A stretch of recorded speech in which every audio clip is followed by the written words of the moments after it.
설교 시작하겠습니다. 이번 코로나 바이러스 사태로 온 세계가 지금 긴장 상태가 계속되고 있습니다만, 그 옛날 출애굽기에서 6월절 날 하나님께서 양의 피가 문설주 또 상인방에 발라져 있는 집은 그냥 지나가셨다. 그래서 그 역병이 이스라엘 백성은 건드리질 못했다 하는 그 사실을 어떤 옛날 얘기나 우화나 동화로 여기지 마십시오. 예수 그리스도의 피가 발라져 있는 집에는 역병이 침입 못합니다. 그건 성경이 보증합니다. 그걸 확신하시고 여러분의 각 가정에 그리스도의 피가 발라져 있기를 바랍니다. 모세 오경 중에서 출애굽기 20장 펼치시고, 지금 한창 진행 중인 제가 그 교열 중에 20장 1절부터 7절까지 해서 몇 군데를 좀 수정했습니다. 그 유인물을 나눠드렸으니까 그걸 보시고 집에서 한번 이렇게 고쳐 써주시기 바랍니다. 제가 1절부터 7절까지만 읽어보겠습니다. 20장. 그리고 하나님께서 말씀하시는 가운데 이런 모든 말씀들을 다음과 같이 이르시더라. 나는 너를 이집트 땅 그 노예의 집에서 데리고 나온 주 내 하나님이니라. 너는 다른 어떤 신들도 내 앞에 있게 말라. 너는 위로 하늘에 있거나 또는 아래로 땅에 있거나 땅 아래로 바다에 있는 그 어떤 것도 그것을 조각한 형상이나 그 어떤 것의 모사품도 내게 있게 말라. 너는 그것들에게 몸을 굽혀 절하지도 말고 그것들을 섬기지도 말라. 내 하나님인 나 주는 방치하지 않는 하나님인즉 나를 미워하는 자들은 3대 4대 이르기까지 그 아비들의 패역을 그 자식들 위에서 찾아봄이라. 그런데 나를 사랑하여 내 계명들을 지키는 자들에게는 1000대 이르기까지 자비를 보이느니라. 너는 주 내 하나님의 이름을 헛되이 갖다 붙이지 말라. 주는 그의 이름을 헛되이 갖다 붙이는 자를 무죄하다고 옹호하는 법이 없음이라. 다들 잘 아시겠지만 십계명은 하나님께서 제정하신 모든 율법의 핵심입니다. 그런데 이 십계명이 온통 지금 읽었다시피 뭐뭐 하지 말라 하는 말씀으로 되어 있어요. 뭐뭐 하라 라는 긍정어가 아니라 네거티브로 되어 있어요. 뭐뭐 하지 말라, 부정어로 되어 있어요. 지금 읽은 출애굽기 20장 7절까지의 1, 2, 3 계명, 그런 것만 그런 게 아니에요. 다음에 이어지는 계명들도 다 그래요. 가령 8절에서 안식일을 기억하여 그날을 거룩하게 지키라. 기술적으로는 긍정어로 되어 있는데 내용상으로는 안식일을 잊지 말라, 그날을 속되게 하지 말라 하는 부정어가 숨어 있습니다. 이것을 부연 설명하는 10절을 보면 그걸 알 수 있죠. 그날은 네가 아무 일도 하지 말아야 할지니, 이런 식으로 부정어로 바뀌죠. 너도 그러려니와 네 아들도 네 딸도 네 남종도 네 여종도 네 가축도 일하지 말아야 하고 네 문중 내에 있는 네 타국인도 일하지 말아야 할지니라. 네거티브로 바뀝니다. 12절의 제5계명도 마찬가지예요. 네 부모를 공경하라. 그러면 주 네 하나님이 내게 주는 땅에서 네 날들이 길게 될 수 있으리라. 자, 네 부모를 공경하라. 기술적으로는 포지티브예요. 그러나 이 말씀 속에는 네 부모를 멸시하지 말라, 네 부모를 욕하지 말라, 네 부모를 욕되게 하지 말라, 이런 부정어가 함축되어 있고, 네 부모를 멸시하고 욕하고 욕되게 하면 주 네 하나님이 내게 주는 땅에서 네 날들이 길게 될 수 없게 하실 것이다. 이런 부정어가 깃들어 있어요. 그리고 다시 또 6, 7, 8, 9, 10 계명으로 넘어가면 본격적으로 또 직설적으로 부정어로 되어 있죠. 살인하지 말라, 간음하지 말라, 도둑질하지 말라, 이런 식으로. 그래서 피터 러크만 같은 성경 주석자들은 봐라, 성경은 인간 세상을 보는 시각이 매우 부정적이다, 이렇게 주장합니다. 그러면서 사람들에게 가능한 한 긍정적 사고를 주입하려고 모든 부면에 걸쳐서 적극적으로 선전 홍보하는 현대 사회 저류를 입에 침을 튀기면서 공격합니다. 러크만 목사님이. 바로 이런 이유 때문에 미국 기독교 내 크리스천이라고 자처하는 사람들 가운데 대다수가 피터 러크만 목사님이라고 하면 고개를 절레절레 흔들면서 혐오하게 되었습니다. 성경이 인간 세상을 부정적 시각으로 본다는 그의 주장이 사회 일반뿐 아니라 그리스도인들 사이에서도 증오심을 조장한다. 이게 그 사람들이 러크만 목사님을 미워하는 이유입니다.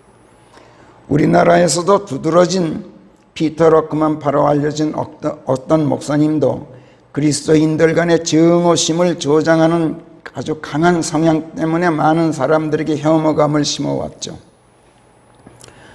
성경이 인간 세상을 부정적 시각으로 본다는 말은 하나님께서 인간을 부정적 시각으로 보신다는 뜻이나 같습니다. 그래서 피터 러크만 목사님의 생각이 옳다면 사회 일반뿐만 아니라 그리스도인이라 자처하는 사람들 사이에서도 증오심을 조장하게 된다는 반대 진영 사람들의 주장은 틀린 생각이 아닙니다. 맞는 생각이에요. 사람을 부정적 시각으로 보면 당연히 혐오감이 생기게 마련입니다. 혐오감이 생기면 증오하게 되는 것도 당연합니다. 하나님께서 너를 부정적 시각으로 보는데 내가 어찌 너를 사랑할 수 있겠느냐? 옳지, 그래 맞다, 그렇게 말하는 너도 하나님께서 부정적인 시각으로 보실 테니 난들 어찌 너를 미워하지 않을 수 없겠느냐, 이런 식으로 되는 거죠. 서로 이렇게 삿대질하고 싸우는 세상이 될 수밖에 없어요. 그런데 여기서 가만히 우리가 한번 생각해 보면 참 묘하고도 흥미로운 논리가 하나 여기서 생깁니다. 성경은 인간 사회를 부정적 시각으로 본다, 이렇게 주장하는 피터 러크만 목사님의 생각이 만약 옳다면 그런 생각이 사회 일반이나 그리스도인 간의 증오심을 유발하게 된다는 이유로 그를 혐오하는 반대 진영 사람들의 주장도 옳다는, 양쪽이 다 옳다는 괴상한 논리가 나와요. 그렇지 않아요? 양대 진영이 서로 대립하고 서로 공격한다면 어느 한쪽은 옳고 다른 한쪽은 옳지 말아야 돼요. 그래서 서로 대립하고 공격하는 양쪽은 어느 쪽이건 한쪽은 틀려야 말이 된단 말이에요. 너는 할 수 있다, 네 생각이 옳다, 네가 좋아하는 일을 해라, 그러면 반드시 성공한다, 하나님께서는 너를 사랑하신다 등등과 같은 사람들에게 긍정적인 사고를 주입하는 너희들아, 너희 생각은 틀렸다, 하나님께서는 인간을 부정적인 시각으로 보신다, 이렇게 주장하는 러크만 목사님의 주장에 고개를 끄덕인다면, 그 생각을 수용한다면, 그렇다면 그를 공격하고 혐오하는 반대 진영의 주장에는 고개를 져야 되고, 반대로 러크만 목사여, 인간 세상을 보는 성경의 시각이 부정적이라고 말하는 당신의 주장은 사회 일반뿐만 아니라 그리스도인들 사이에서도 혐오감과 증오심을 조장하고 하고 공격하는 진영 사람들의 주장을 만약 우리가 수용한다면 러크만 목사의 주장을 배격해야만 얘기가 된단 말이야. 그런데 우리 귀에는 이쪽 말도 옳게 들리고 저쪽 말도 틀리지 않게 들립니다. 이게 맨 말이냐 이겁니다. 이게 이상한 논리가 나온다. 대체 누가 옳고 누가 그럽니까? 이쪽이나 저쪽이 다 맞는다는 양시론으로 볼 것인가? 아니면 이쪽 저쪽 다 틀렸다는 양비론으로 볼 것인가? 대체 하나님께서는 어떤 판정을 내리시고 누가 옳다고 손을 들어주실까? 결론부터 말씀드리자면 오늘 성령께서 이 문제를 우리 앞에 제기하고 계시는 까닭이 이쪽은 이게 옳지만 저쪽은 저것이 틀렸다. 저쪽은 저게 틀렸지만 이것은 옳다. 어느 쪽도 다 옳은 것이 아니고 어느 쪽도 다 그런 것은 아니다. 언제나 어느 경우에나 모든 점에 있어서 어떤 말씀에 있어서나 다 옳은 것은 오직 나, 주 너의 하나님의 말씀뿐이다. 그러므로 너희는 사람들의 말에 귀를 주지 말고 오직 성경 말씀들의 귀를 열어라. 이것을 말씀하시려는 겁니다. 오늘 성령께서 결론부터 말씀드린 겁니다. 출애굽기 20장에서 하나님께서 십계명을 반포하셨을 때 어떤 현상이 벌어졌던가요? 이에 대해 성령께서 출애굽기 20장 18절 19절에서 다음과 같이 증언하십니다. 그런데 온 백성이 본 것은, 그러니까 하나님께서 십계명을 돌판에 새겨주실 때, 모세와 대화를 나누실 때, 그런데 온 백성이 본 것은 천둥들과 번개들, 그리고 요란한 나팔 소리와 연기 나는 산이었더라. 그리하여 그들이 그것을 보고 자리를 옮겨 멀찍이 떨어져 섰더라. 이렇게 증언하고 있어요. 18절에서. 십계명같이 참으로 중대한 말씀들을 하나님께서 반포하신다면 한층 더 가까이 다가가서 귀를 쫑긋 세워야 옳죠. 그런데 백성은 하나님의 말씀들을 귀를 세우고 들으려고 하지 않고 보았다라고 여기서 성령께서 말씀하고 있어요. 무엇을 보았습니까? 천둥 소리 속에서 음성을 발하시는 하나님을 본 것이 아니라 번갯불을 보았어요. 번갯불을 보면서도 번개처럼 빛을 발하는 하나님의 말씀을 들은 것이 아니라 산을 보았어요. 연기나는 산. 뽀얗게 연기나는 산. 명료하게 보이는 뚜렷한 산이 아니라 희미하게 보았단 말이에요. 말하자면 마치 우리가 성경을 읽으면서 눈은 글자들을 보면서 말씀하시는 하나님은 보지 않고 그분의 음성을 명료하게 들으려고 하지 않는 것, 그런 현상이 그때 있었단 말이에요. 말하자면 건성으로 듣는 거란 말이에요. 그리고 한술 더 또 자리를 옮겨 멀찍이 떨어져 섰다고 증언하셔요. 하나님의 말씀들 속으로 파고들질 않고 멀찍이 도망쳤단 말이에요. 왜? 천둥소리처럼 천지를 울리는 하나님의 지엄하신 음성이 무섭고 귀를 찢듯 요란하게 울리는 경고의 나팔소리가 듣기 싫었던 거예요. 천둥소리는 번개가 번쩍한 다음 한참 있어야 들리죠. 하나님의 음성을 들으려면 번개가 친 다음 한참 기다려야 돼요. 그런데 음성을 듣기도 전에 번쩍하는 번개불만 보고 성경을 덮어버린단 말이에요. 왜? 무서워서. 왜 무서워합니까? 번개불만 보고 성경을 덮는 이유가 뭡니까? 19절이 설명합니다. 그리고 그들이 모세에게 말하기를 어르신이 우리에게 말씀을 전해주면 우리가 듣겠사오니 다만 하나님께서 우리에게 직접 말씀하시지만 않도록 해주소서.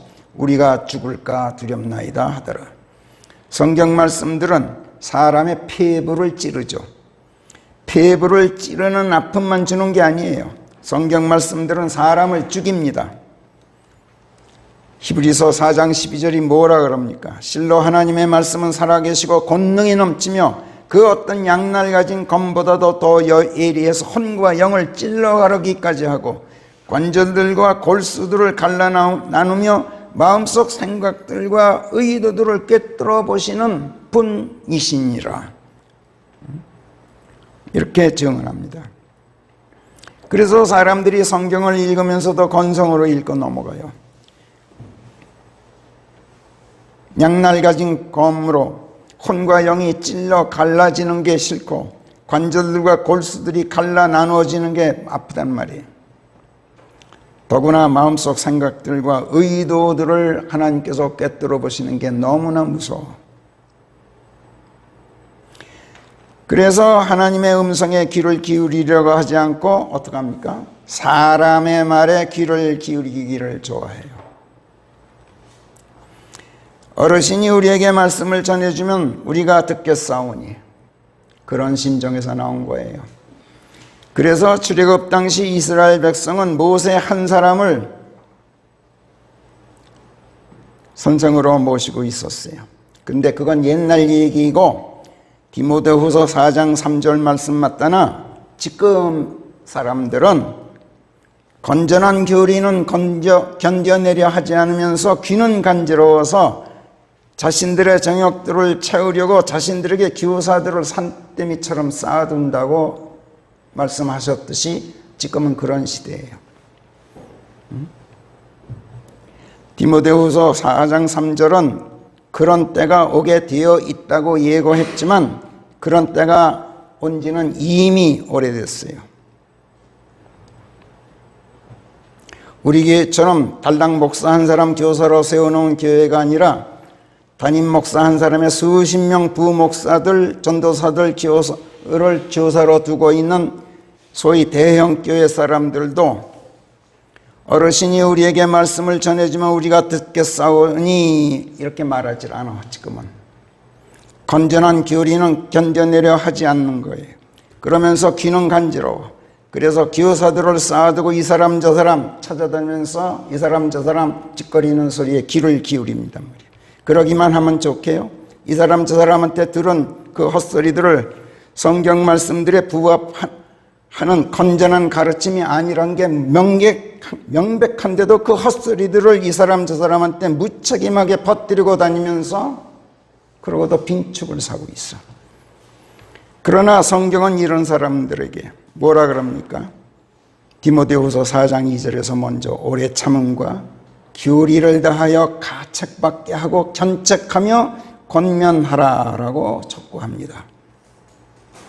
자, 오늘 성령께서 느닷없이 출애굽기 20장의 10개정 말씀들을 이처럼 먼저 꺼내시는 까닭은 아까 우리가 묵상했던 오늘의 본문 시편 109장 말씀들이 성경 말씀들 가운데서 아까 미리 말씀드렸듯이 가장 두드러지게 부정적인 언어들로 되어 있기 때문입니다.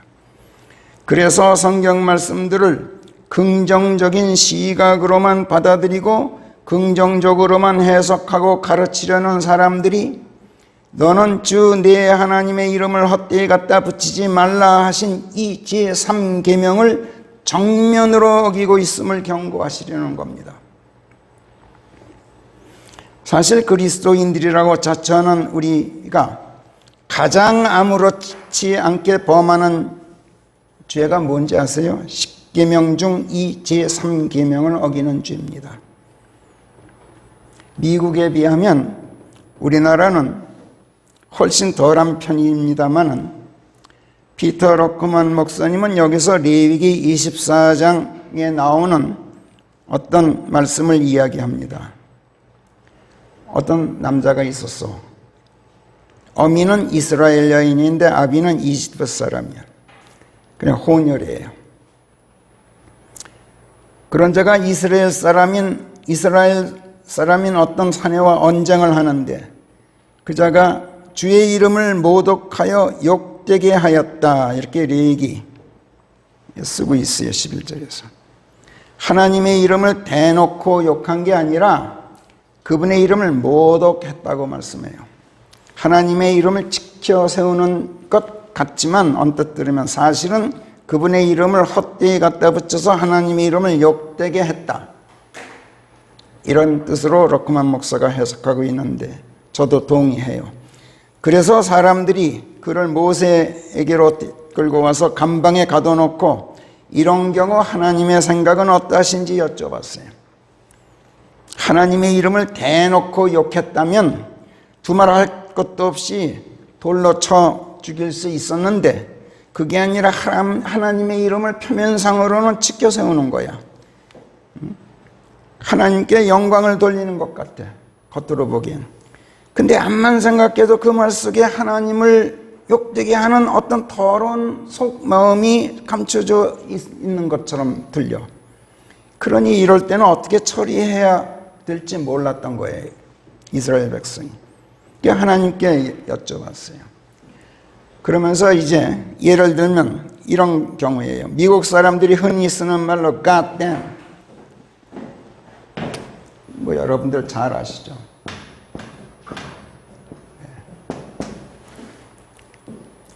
또는 Jesus Christ. 뭐 우리 이양원 목사님은 뭐 너무나 잘 아시겠지만 이런 말들. Oh my God 똑같아요. Oh my goodness 똑같은 거예요. Go to hell. 표면상으로는 하나님께서 벌하소서, 오 예수 그리스도시요, 오 나의 하나님, 지옥에 떨어지기를 비노라, 이런 등의 뜻이 말이에요. 하나님을 욕되게 하는 말이 전혀 아닌 것처럼 들린단 말이에요. 하나님을 욕되시게 하기는커녕 오히려 죄를 응징하고 벌하시는 하나님을 부르고, 나를 사랑하셔서 내 대신 죽으신 예수 그리스도를 불러요. Jesus Christ. 그리고 나쁜 짓 한 자를 지옥에 보내시는 하나님을 찾고 있으니 도리어 그분의 이름을 드높이고 있는 것처럼 들리지 않아요? 근데 사실은 이런 말들은 다 뭐예요? 나가 되져라, 제기를, 우라질, 무슨 이런 필요먹을 등의 욕짓거리예요. 하나님의 이름을 욕짓거리에 갖다 붙인단 말이에요. 출애굽 당시 유대인들도 이런 말들을 썼는지는 모르겠어요.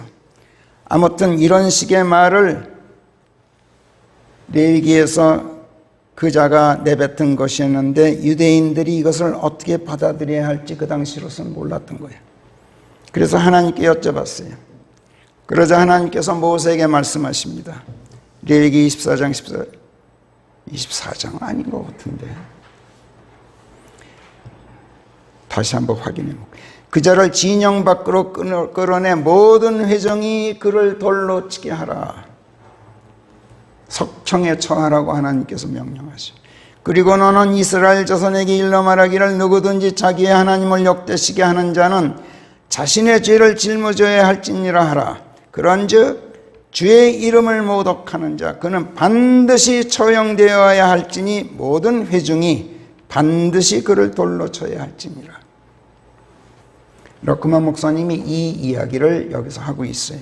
시편 109편에서.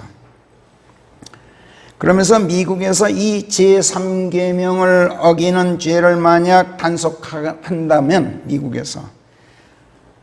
미국의 모든 길거리 모퉁이, 모든 회사 사무실, 바룸, 테니스 코트, 풋볼 운동장, 야구장, 식당, 법정, 병원, 감옥서 할 것 없이 미국 땅 모든 곳이 사람들 돌로 쳐 죽인 돌들로 산더미를 이루고 있을 것이라고 말해요.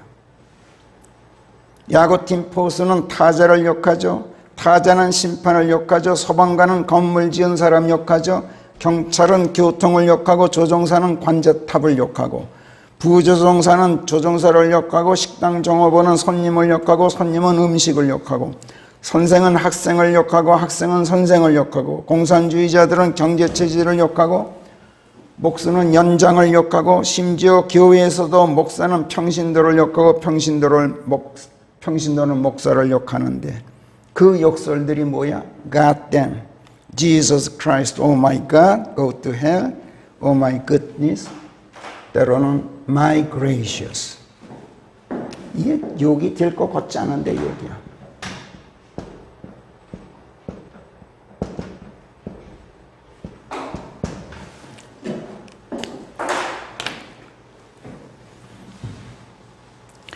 러크만 목사는 출애굽기 20장 7절의 이 말씀을 이런 뜻으로 해석하면서, 문제는 이런 더러운 속뜻을 가지고 있는 욕을 하면서도 누구도 이런 말들이 하나님을 모독하고 그분의 이름을 욕되게 한다는 생각을 하지 않는다는 점이라고 지적하고 있어요. 전혀 아무렇지 않게 내뱉고 있다는 점이야.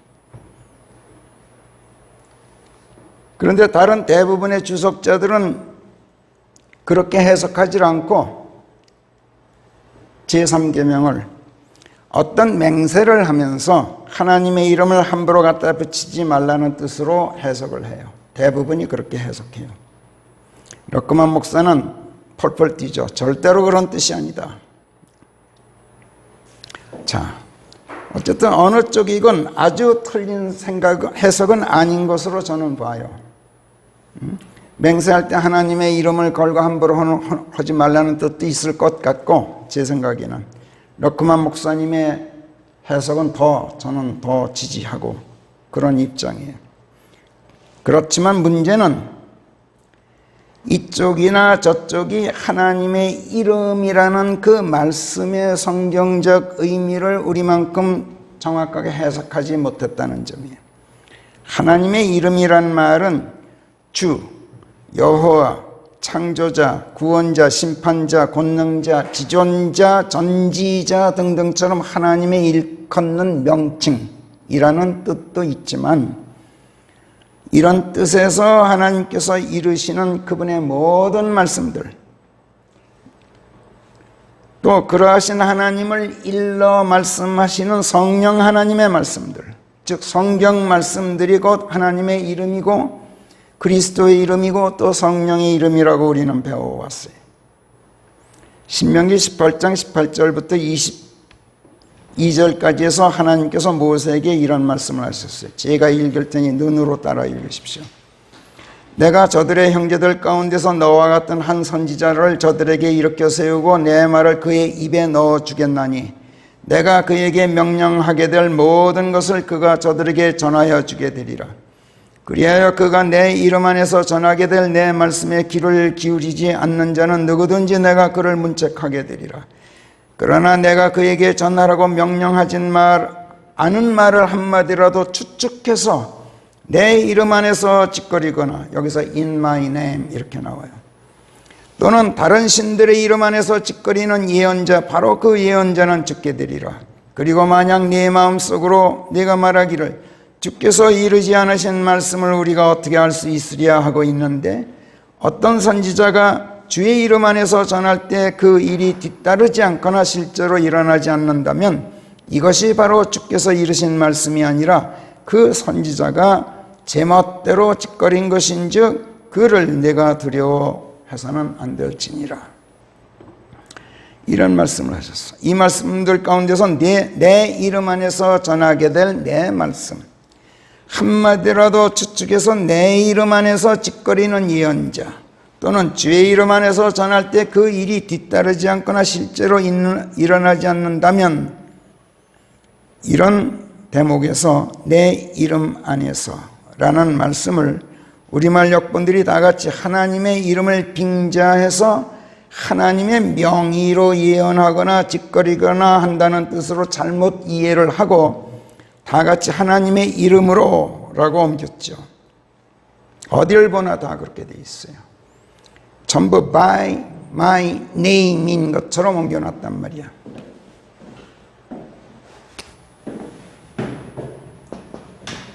내 이름으로 by my name. 이럴 거면 내 명의로야. 내 명의로. 내 이름을 빌려서. 그게 내 이름으로야. 근데 성경은 그렇게 안 쓰고 in my name이에요. 우리는 그래서 직역해서 내 이름 안에서, 내가 이르는 내 말씀 안에서 라는 뜻이에요.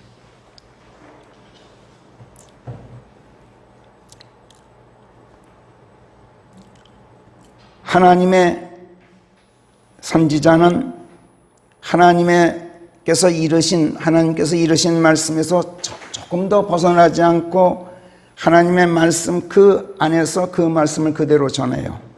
근데 거짓 선지자는 하나님께서 이르신 말씀이 아니라 자기가 제멋대로 추측해서 지어낸 말을 하나님의 말씀인 것처럼 거짓으로 짓거린다. 이런 말씀을 지금 여기서 하나님께서 모세에게 하신 거예요. 열왕기상 8장에서 성전을 완공하고 봉헌 기도를 드렸던 솔로몬 왕의 기도를 우리가 지난주에도 살펴보았습니다만, 이 기도 중에 열왕기상 8장 28, 29절에서 오 내 주 하나님이시여 그렇지만 주께서는 주의 종의 기도와 주의 간구를 존중하시어 주의 종이 오늘 주 앞에서 기도드리는 그 부르짖음과 기도에 귀 기울여 주시옵소서. 앞에서 뭐라 그랬어요? 하늘들의 하늘들도 하나님을 담을 수 없을진데 어찌 제가 지은 이 성전에 하나님께서 거하시겠습니까? 이런 말씀 먼저 했어요. 그런 다음에 이제 28절에서 오 내 주 하나님 그렇지만 이렇게 말씀하는 거예요. 주께서는 주의 종의 기도와 이전에 하나님께서 거하시지 않는다 할지라도 제 간구를 존중하셔서 주의 종이 오늘 주 앞에 기도드리는 그 부르짖음과 기도에 귀 기울여 주시옵소서. 그리하여 주께서 말씀하시기를 내 이름이 거기에 있으리라 하셨던 곳, 바로 이 전을 향하여 주의 두 눈이 밤낮으로 열려있게 하셔서 주의 종이 이곳을 향하여 드리게 될 기도를 주께서 들으실 수 있도록 하소서. 이렇게 간구했어요. 하나님께서는 당신의 성전을 일컫기를 내 이름이 있는 곳이라고 말씀하셨어요. 성전에는 그 지성소 안에 하나님의 궤가 반드시 모셔져 있었죠. 그리고 이 궤 속에는 십계명이 새겨진 돌판이 들어있었어요. 그래서 그 궤를 언약궤라고 부르고 법궤라고도 불러요. 하나님의 말씀들이 성전 안에 모셔져 있단 말이에요. 이것을 하나님께서 내 이름이 있는 곳이라고 말씀하셨던 거예요. 따라서 주 내 하나님의 이름을 헛되이 갖다 붙이지 말라. 이 말씀은 God 때문이 Jesus Christ니 하는 따위 이런 욕을 하지 말라는 뜻도 있고 하나님의 이름을 갖다 붙여 함부로 맹세하지 말라는 뜻도 없지 않지만 그보다는 하나님의 말씀들을 갖다 붙이기는 하는데 그 말씀들이 실제 성경에 수록된 하나님의 말씀들도 아니거나 실제 성경에 있는 말씀이라 할지라도 그 말씀들이 적용될 수 없는 곳에 갖다 붙여서 성경 본래의 의미가 훼손되게 하였거나 또는 그 말씀들이 실현되지도 않고 사실로 판명되지도 않음으로써 그 말씀들이 헛되이 되지 않게 하라, 이런 뜻으로 이해해야 옳습니다. In vain, 이 말은 그릇되게라는 뜻이 아니라 헛되게라는 뜻이에요. 그래서 하나님의 이름을 헛되이 갖다 붙이지 말라. 이 말씀은 하나님의 말씀을 남용하거나 오용하거나 악용하지 말라는 말씀이 아니라 주석자들 100이면 100 다 그렇게 해석해요. 그게 아니라 본래의 의미가 상실되게 하지 말라. 왜곡되거나 훼손되게 하지 말라. 하나님의 말씀이 헛말이 되게 하지 말라. 하나님의 말씀을 갖다 붙였으면 그 말씀이 권능을 발휘하게 해라. 이런 뜻이란 말이에요. 이런 점에서 보면 제3계명을 가장 많이 어긴 대표적인 사람들이 누구일까요? 교회 목사들이나 교사들이나 설교자들이나 성경학자들이나 주석자들이에요. 그리고 하나님께서 이런 식으로 당신의 이름을 헛되이 갖다 붙이는 자를 결코 무죄하다고 옹호하시는 법이 없다고 단호하게 경고를 붙여놓으셨어요. 너는 주 네 하나님의 이름을 헛되이 갖다 붙이지 말라. 주는 그의 이름을 헛되이 갖다 붙이는 자를 무죄하다고 홀드하는 법이 없다. will not라고 그랬어요. 여기서 will은 뭐뭐 하는 법이라는 뜻으로 옮겨야 돼요. 우리말 개역본은 하나님의 이름을 망령되이 일컫지 말라 이렇게 옮겼죠. 여러분들 잘 기억할 거예요. 망령이 뭐예요? 망령. 죽은 사람의 영혼이 망령이거나 늙어 정신이 흐려져서 말과 행동이 정상이 아닌 사람을 망령들었다 이렇게 얘기하죠. 하나님의 이름을 헛되이 갖다 붙이는 사람은 망령된 사람이 절대로 아닙니다. 망령된 사람은 하나님의 이름을 헛되이 갖다 붙일 능력도 없어요. 하나님의 이름을 헛되이 갖다 붙이는 것은 앞에서 보았듯이 하나님의 이름을 모독하는 행위예요. 모독은 더러운 속 마음을 감추고 겉으로는 하나님을 드높이고 그분의 이름을 지켜 세우는 것이라고 우리가 배웠어요. 덮을, 독, 시궁창 독자예요. 청계천 복개한 것처럼 더러운 시궁창 같은 걸 복개해서 살짝 덮어놓는 게 모독이라. 모욕이 아니란 말이에요. 전혀 달라요. 모욕은 솔직한데 모독은 굉장히 음흉해요. 모독은 무심코 하는 것이 아니고 실언해서 나오는 것도 아니에요. 모독은 지극히 더럽고 악하지만 지극히 맑은 정신을 가진 자가 의도적으로 하는 말이에요. 아주 간악하다고. 이런 자를 진영 밖으로 끌어내 모든 회중이 돌로 쳐 죽이라고 하나님께서 명령하신 것은 그래서예요. 망령 들어서 하나님의 말씀을 잘못 일컫거나 사용하거나 취한다면 하나님께서는 극형에 처하라고까지는 명령하지 않으셨을 거예요. 마귀에게 사주된 사람들이 아니고서는 누구도 하나님의 이름을 헛되이 갖다 붙이질 않아요. 마귀의 정신은 얼마나 맑은지 몰라요. 로마서 3장 12절, 13절, 14절에 따르면 사람들은 모두가 길에서 벗어나 다 같이 쓸모없게 되어서 선을 행하는 자가 없어도 하나도 없으며 저들의 목구멍은 열린 묘혈이다. 혀는 속이는 데 길들었다. 입술 밑에는 독사의 독이 있다. 저들의 입은 욕설과 독설로 가득하다. 이것이 성경의 인간관인데, 그러나 그럼에도 불구하고 하나님께서는 그런 인간들을 응징하고 멸하여 없애시는 것이 아니라 율법과 선지자들을 통하여 증언된 당신의 의를 율법 밖에서 선언하시고 예수 그리스도의 믿음을 통하여 모든 자들에게 그 의가 이르러 있게 하시고 믿는 모든 자들을 위해 임하여 있도록 하셨다. 이렇게 성경이 증언하고 있어요. 모든 사람이 죄를 지어 하나님의 영광에 이르지 못하게 되었는데 그런 모든 사람들을 그리스도 예수 안에 있는 구속을 통해서 의롭게 되게 타당하다고 거저 인정받을 수 있게 은혜를 베푸셨다. 이렇게 로마서 3장 22절부터 24절까지 분명히 증언하고 있어요. 그러므로 하나님께서 결코 무죄하다고 옹호해 주시지 않으시는 가운데 돌로 쳐 죽여라 이렇게 명령하신 그런 명령에 해당하는 사람들은 단순히 욕설이 입에 붙어 있다거나 독설이 혀 밑에 있어서가 아니라 마귀의 사주를 받고 굉장히 치밀한 의도적으로 하나님의 말씀들을 왜곡하고 훼손하고 모독함으로써 하나님의 말씀들이 헛말이 되도록 일부러 그렇게 시도한 것을 말해요. 그 예를 오늘 시편 109편을 둘러싸고 지금까지 논쟁을 벌여온 설교자들이나 성경 주석자들 가운데서 찾아보도록 오늘 성령께서 인도하셔요.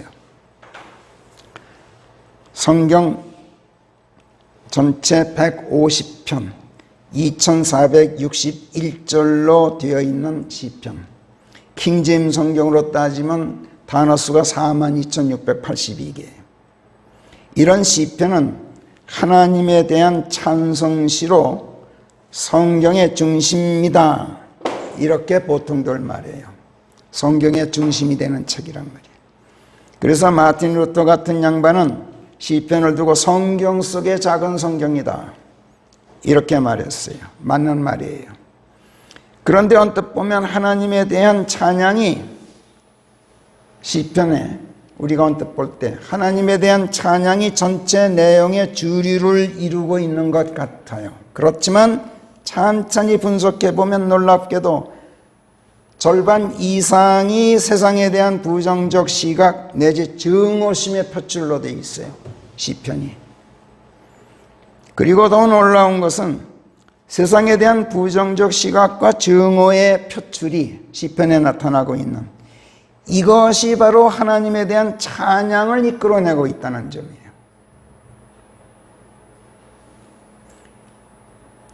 제가 여기서 놀랍다고 말씀드리고 있는 것은 주로 다윗으로 하여금 기록토록 하셨고, 그 밖에 몇몇 아삽이니 헤만이니 무슨 모세니니 에단이니 하는, 또 그 밖에 또 미상의 기록자들까지 포함해서 시편을 기록토록 하신 성령께서 전체 내용의 절반 이상을 세상에 대한 부정적 시각과 증오심의 표출로 채워놓으셨다는 사실을 발견한 사람이 거의 전무할 정도로 드물다는 점에서 놀랍다고 제가 말씀드린 거예요. 더 나아가서 하나님에 대한 찬양을 세상에 대한 부정적 시각과 증오가 잉태하고 있다는 것, 여기서 이 부정적 시각과 증오가 하나님에 대한 찬양으로 자연스럽게 연결되고 있다는 점, 이 사실을 발견한 사람은 단 한 사람도 없어요. 아직까지 제가 찾아본 중에서. 이게 더 놀랍다는 뜻으로 드린 말씀이에요. 하나님에 대한 찬양이 세상에 대한 부정적 시각과 증오심에서 나온다는 사실 자체는 가만히 생각하면 전혀 이상한 게 아니에요. 아주 자연스럽고도 당연한 일로 전혀 놀랄 일이 아니죠. 그렇지 않습니까? 성령께서는 요한일서 2장 15절에서 뭐라 그랬었습니까? 세상을 사랑하지 말아라. 세상 안에 있는 것들도 사랑하지 말아라. 왜? 어떤 사람이라도 세상을 사랑하면 아버지의 사랑이 그의 안에 있지 않느니라. 이렇게 충고하셔요. 세상을 사랑하지 않고 세상 안에 있는 것들을 사랑하지 않는 것은 바로 이것이 세상에 대해서 부정적 시각을 갖고 있는 것이고 세상을 미워하는 거예요. 세상에 대해서 긍정적 사고를 한다면 세상을 사랑하지 않을 수가 없죠. 그런데 내가 세상에 대해서 부정적 시각을 갖고 세상을 미워하게 되어야 내 안에 하나님의 사랑이 있게 된다고 성경은 말씀해요. 하나님의 사랑이 내 안에 있으면 어떻게 됩니까? 나는 자연히 하나님을 찬양하게 되죠. 하나님의 사랑이 깃들어 있지도 않는데 만약 내 입에서 하나님을 찬양하는 말이 나온다면 이건 거짓말이에요. 새빨간 거짓말이에요. 거짓 찬양이란 말이에요. 그런데 세상을 사랑하고 세상 안에 있는 것들을 사랑하는 자들에게는, 즉 긍정적인 사고로 세상을 바라다보는 자들 안에는 하나님의 사랑이 없다고 성경은 잘라 말씀해요. 그래서 세상에 대한 부정적 시각과 증오심이 하나님에 대한 찬양으로 이어진다는 사실은 전혀 놀랄 일이 아니란 말이에요. 당연한 일이에요. 그런데 세상에 대한 부정적 시각과 증오심의 표출이 성경의 중심이 되는 책, 성경 속의 작은 성경이라고 불리는 시편의 주류를 이루고 있다는 이 말에 깜짝 놀라는 사람들이 적지 않을 거예요. 아마 여러분도 그럴 거예요. 시간이 있거든 150편을 전부 한번 분석해 보세요. 러크만 목사님은 52%라 그래요. 네거티브가. 저는 그거보다 훨씬 더 많아요. 제가 계산하기는. 더욱이 세상에 대한 부정적인 생각과 증오심이 내게 있어야 내 안에 하나님의 사랑이 있게 되고, 그래서 내가 하나님을 찬양하게 된다는 말에는 세상 사람들이 더더욱 깜짝 놀랄 거예요. 놀라는 정도가 아니라 이렇게 말하는 나를 이상한 눈으로 쳐다보고 부정적 시각으로 보고 나를 증오할 것 같아요. 아마 여러분도 그럴지 모르겠어요. 그러나 시편은 제1편 1절 첫 구절부터 뭐라 그럽니까? 신성이 없는 자들의 생각 안에서 행하지 않고 죄인들의 길에 서지도 않으며 비아냥거리는 자들의 자리에 앉지도 않는 사람이 복되도다. 이게 시편 1편 1절이에요. 신성이 없는 자들, 죄인들, 비아냥거리는 자들, 누굽니까? 세상 일반 사람들을 말해요. 그리고 일반 세상 사람들의 생각을 배격하고 그들의 길을 죄인들의 길로 여기고 혐오하고 비아냥거리는 자들의 자리를 보고 증오하고 피하는 사람이 복되다. 이렇게 선언하고 있어요. 시편 1편 1절이. 시편은 이처럼 세상에 대한 부정적 시각과 극도의 혐오감을 표출하는 말씀으로 시작해요. 그런데 마지막은 어떨까요? 150편 마지막 6절에서 어떤 말씀으로 끝납니까? 흡이 있는 모든 자들아 주를 찬양하라. 너희야 주를 찬양하라. 이 말씀으로 2461절을 마무리해요. 그런데 이 말씀도 바로 앞 149편에서 주께서는 당신의 백성 안에서 즐거움을 얻으시나니 그분께서는 온유한 자들을 구원으로 아름답게 하고자 하시느니라. 이렇게 긍정어로 되어 있다가 5절까지 성도들은 그래서 영광 안에서 즐거워할지니 그들의 침상 위에서도 큰 소리로 노래할지어다. 매우 긍정적인 말씀으로 노래하는가 싶더니 갑자기 6, 7, 8, 9절 하나님을 드높이 찬양함이 그들의 입에 있고 양날 가진 검이 그들의 손에 있어. 갑자기 양날 가진 검이 나와요. 이방 위에 복수가 집행되도록 하고 백성 위에 징벌이 떨어지도록 하며 그들의 군왕들을 사슬로 묶고 그들의 귀족들을 쇠족새로 채우도록 하며 성경에 기록된 심판이 그들 위해 집행되도록 할지니 이 영예가 그분의 모든 성도들에게 있도다. 이렇게 말씀해요. 세상에 대한 매우 부정적인 말씀들을 마지막 직전까지 토해낸단 말이에요. 그리고 세상에 대한 극도의 부정적인 시각과 혐오감, 양날 가진 복수의 칼을 들고 하나님의 심판을 집행하려는 증오심을 토해내는가 싶다가 또 너희야 주를 찬양하라. 이 노래로 연결되고 있어요. 앞서 요한일서 2장 15절에서 보았듯이 내가 만약 세상을 사랑하고 세상 안에 있는 것들을 사랑한다면 내 안에는 하나님의 사랑이 없다. 이렇게 잘라 말씀했어요. 내 안에 하나님의 사랑이 없다는 것이 무엇을 말합니까? 하나님께서 나를 미워한다는 뜻이고 또 내가 하나님의 사랑으로 세상 사람들을 사랑할 수 없다는 뜻이에요. 두 가지 뜻이 있어요. 하나님의 사랑이 내 안에 없으면 그 하나님의 사랑으로 내가 어떻게 다른 사람을 사랑할 수 있어요? 바꿔 말해서 내가 세상을 사랑한다면 그거는 내가 사람의 마음으로 사랑하는 것이지 하나님의 사랑으로 사랑하는 게 아니란 말이야. 결국 내가 세상을 사랑하고 내가 세상 것들을 사랑하고 세상 사람들을 사랑한다면 그건 거짓 사랑이라는 얘기예요. 사람의 사랑은 여러분 잘 아시죠? 얼마나 거짓 투성인지. 내가 세상을 사랑하지 않고 부정적인 시각으로 세상 것들을 내가 보고 세상 사람들을 혐오하고 증오해야만 내가 하나님의 사랑으로 진실하게 사랑할 수 있다는 말씀이에요. 참 역설적이에요. 그러나 조금 더 이상하지 않아요. 그게 사실입니다. 그게 진리예요. 하나님의 마음으로 세상을 사랑하고 하나님의 사랑으로 세상 사람들을 사랑하는 이것이 곧 하나님을 찬양하는 것이고 하나님을 세상에 널리 선양하는 거예요. 하나님을 찬양한다는 말은 하나님을 칭송해서 널리 국기기양하듯이 이렇게 널리 세상 사람들에게 알린다는 뜻이에요.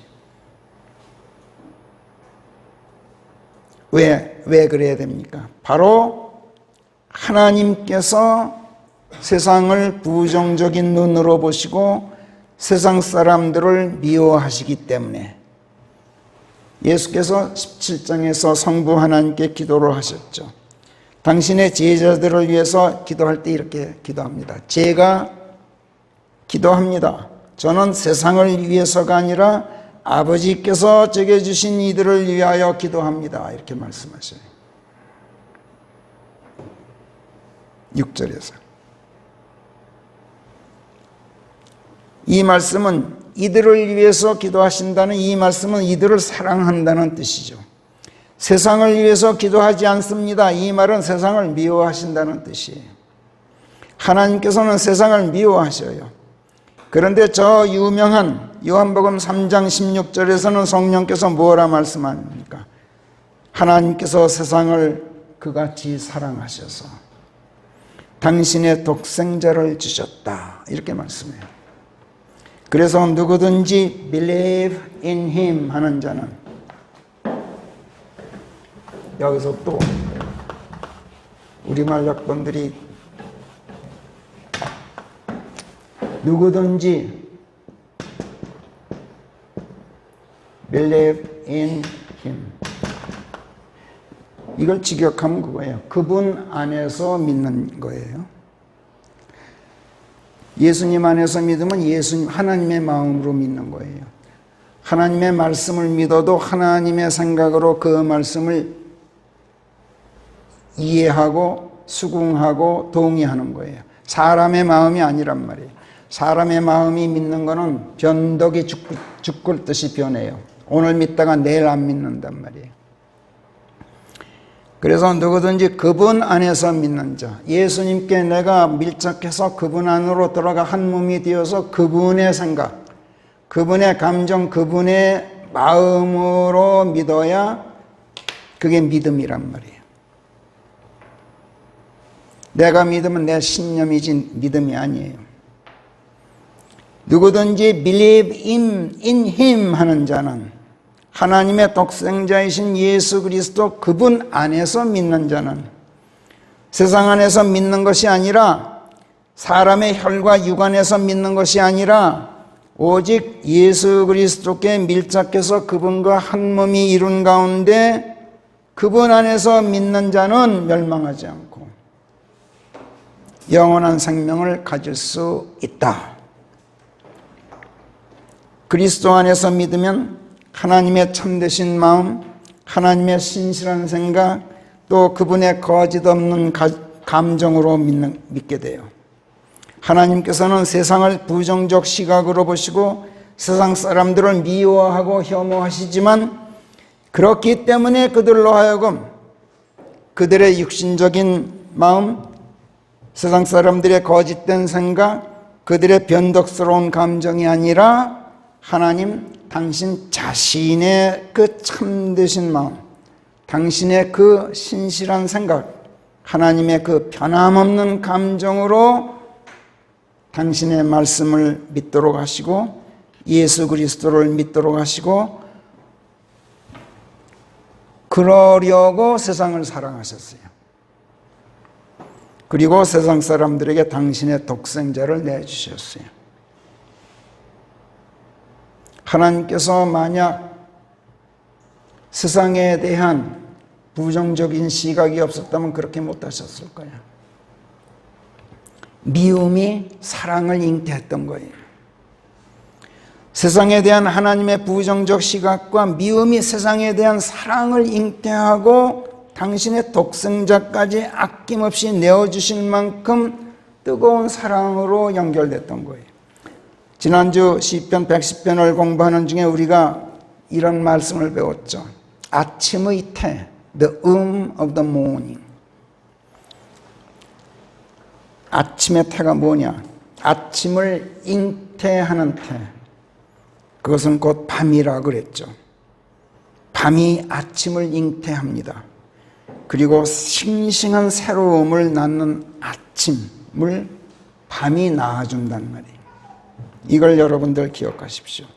하나님의 미움이 사랑을 잉태하는 태가 되는 거예요. 바로 이런 맥락이에요. 이것이 전체 성경의 중심이 되고 성경 속의 작은 성경이라고 일컬어지는 시편 150편 2461절 중 절반 이상이 세상에 대한 부정적인 생각과 증오심이 주류를 이루고 그 나머지가 하나님에 대한 찬양 노래들인 이유가 되는 거예요. 그런 가운데 오늘의 본문 109편은 1절부터 마지막 31절까지 철두철미하게 세상에 대한 부정적 시각과 증오심으로 철철 넘치고 있어요. 오 하나님, 가만히 계시지 마십시오. 사악한 자들, 속이는 자들이 거짓말하는 혀로 저를 끊임없이 저에게 욕을 퍼부으면서 까닭없이 싸움을 걸어옵니다. 제 사랑을 악으로 갖고 있습니다. 하나님, 저런 자들을 위해 사악한 사탄을 올려놓으십시오. 그리고 그가 심판받을 때 정죄하시고 저들의 기도가 도리어 죄가 되게 하십시오. 이런 저주가 세상에 어디 있어요? 그때까지, 심판 날까지도 기다리지 마시고 가만히 계시지 마시고 이 생에서 사는 동안에라도 그들의 날을 며칠 안 되게 하시고, 교회든 성전이든 어디든 맡고 있는 직분 박탈해 버리십시오. 다른 사람한테 맡기십시오. 저들의 자식들, 아비 없는 자식들이 되게 하고 저들의 처들, 과부들이 되게 해 주십시오. 세상에 이런 저주가, 그것도 시편에 나와요. 저들의 자식들 떠돌아다니는 비렁뱅이 거지들이 되게 하시고 가지고 있는 모든 것 빚쟁이들이 다 낚아채가게 하십시오. 그런데도 누구 하나 자비의 손길을 뻗는 자가 없게 하시고 압이 잃은 압이 잃고 과부된 자식들에게 호의를 보이는 자가 하나도 없게 하십시오. 수치로 옷을 입히시고 부끄러움을 외투처럼 뒤집어 쓰고 쩔쩔매게 하십시오. 마지막 대목까지 계속 이런 식으로 저주의 저주가 꼬리를 물어요. 그런데 이게 다 다윗의 저주가 아니라 다윗으로 표상되고 있는 예수 그리스도의 저주란 말이에요. 저주도 이만저만 극렬한 게 아니잖아요. 그래서 수많은 사람들이 여기 시편 109편에서 당혹감을 감추지 못해 쩔쩔매요. 그리고 뭐라 그러냐면, 이건 절대로 예수님의 말씀일 수가 없다. 예수님은 당신을 잡아다가 신문하는 대제사장 카야파 앞에서도 입을 다무셨다. 빌라도 앞에서도 그를 비난하지 않으셨다. 이건 역사적으로 사울이라든지 시므이라든지 무슨 도액이라든지 압살롬이라든지 하는 대적자들로 둘러싸여서 쫓겨다니던 다윗의 개인적인 독백이고 그의 넋두리다. 이렇게 주석해요. 다 그래요. 문맥 어디로 보든지 다윗으로 예표되고 있는 예수님의 처절한 기도인 것이 분명한데도, 그런데도 그렇게 예수님을 두둔하고 변호하려고 애를 써요. 성경 말씀들을 왜곡하고 있단 말이에요. 하나님의 이름을 훼손하고 있단 말이에요.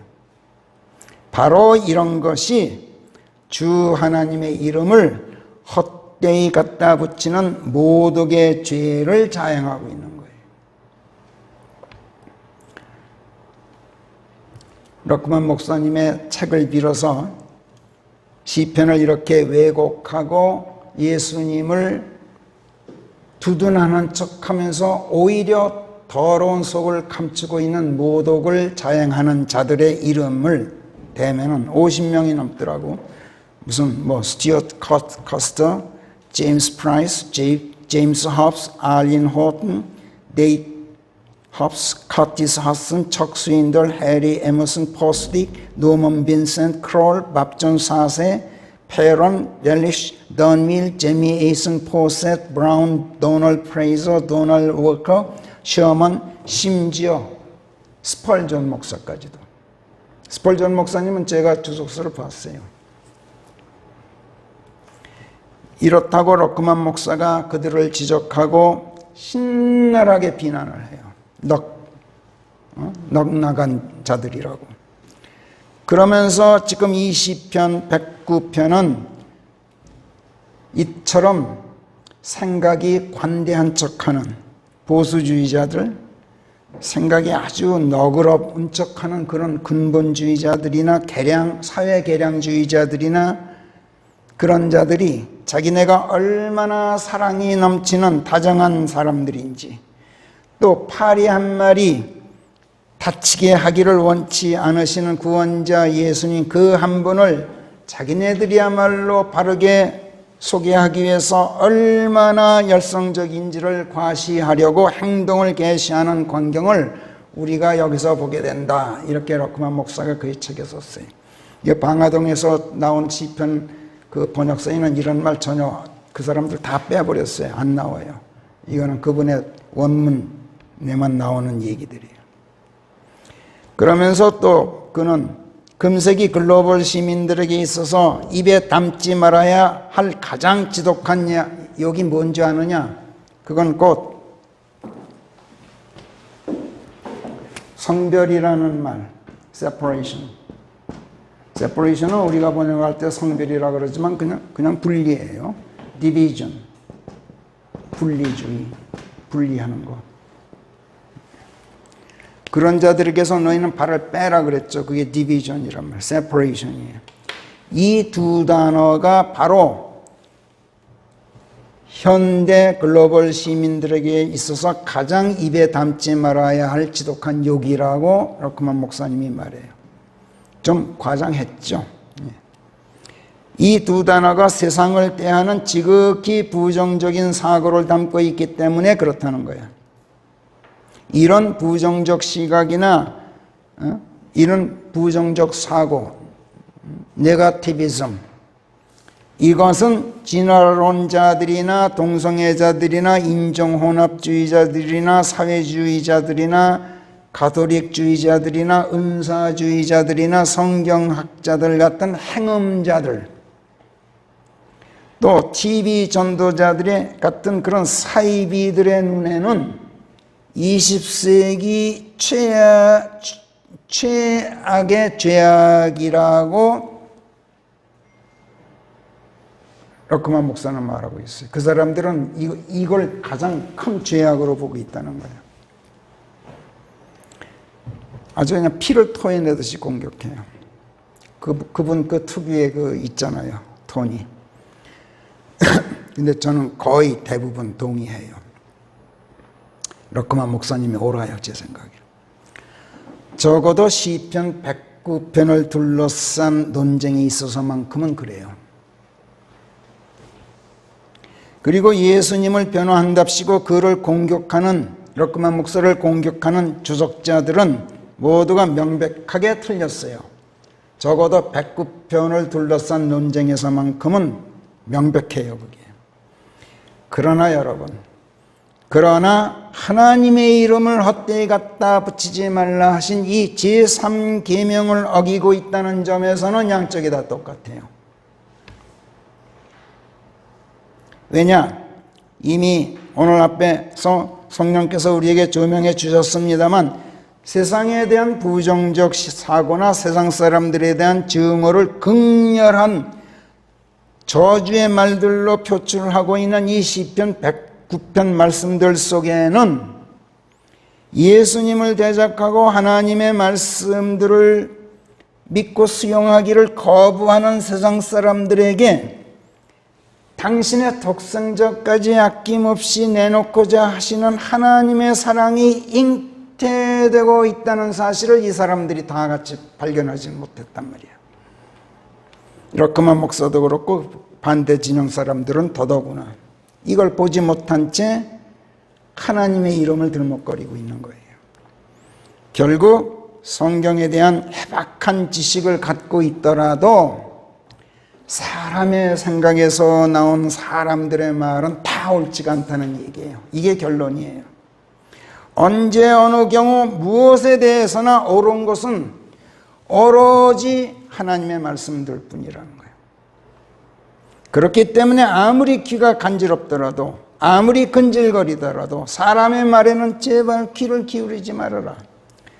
저들은 하나님의 이름을 헛되게 만드는 자들이다. 저들의 말에 혹하는 것은 하나님의 이름을 헛되게 갖다 붙이는 죄는 아닐지 모르겠지만 만약 저들의 말을 듣고 퍼뜨리고 다니는 것은 저들이나 똑같이 돌로 쳐 죽임 당할 만큼 하나님의 이름을 헛되이 갖다 붙이는 죄다. 이걸 지금 성령께서 가르쳐주고 계신 거예요. 여러분 정신 똑바로 차리십시오. 기도하겠습니다. 하나님, 아버지의 말씀이 진리입니다. 아버지의 진리를 통해서 저들을 거룩하게 하소서. 이렇게 간구하셨던 예수님의 기도, 이 기도를 이 시간 저희가 머리에 떠올리게 됩니다. 세상과 세상 안에 있는 것들을 사랑하지 말고 그것으로부터 성별되고 분리되어 있으라고 가르치는 성경 말씀들이 저희 삶의 확고한 좌우명이 되기를 원합니다. 제가 세상에 속하지 않은 것과 같이 이들도 세상에 속하지 않나이다 하고 아버지 하나님께 고한 주님의 말씀이 바로 저희들을 두고 하신 말씀이 되기를 저희가 원합니다. 하나님, 저희들을 아버지 하나님의 진리로 거룩하게 해 주시옵소서. 하나님의 이름을 어떤 식으로든 헛되이 갖다 붙인 말에 저희가 귀를 기울이지 않는 가운데, 그런 가운데 저희가 세상에 보내지기를 원하오니 저희들을 성별되고 분리된 자들로서 변함없이 신실하도록 하나님 저희들을 지켜주시옵소서. 감사하고 우리 주 예수 그리스도의 이름 안에서 기도하옵나이다. 아멘.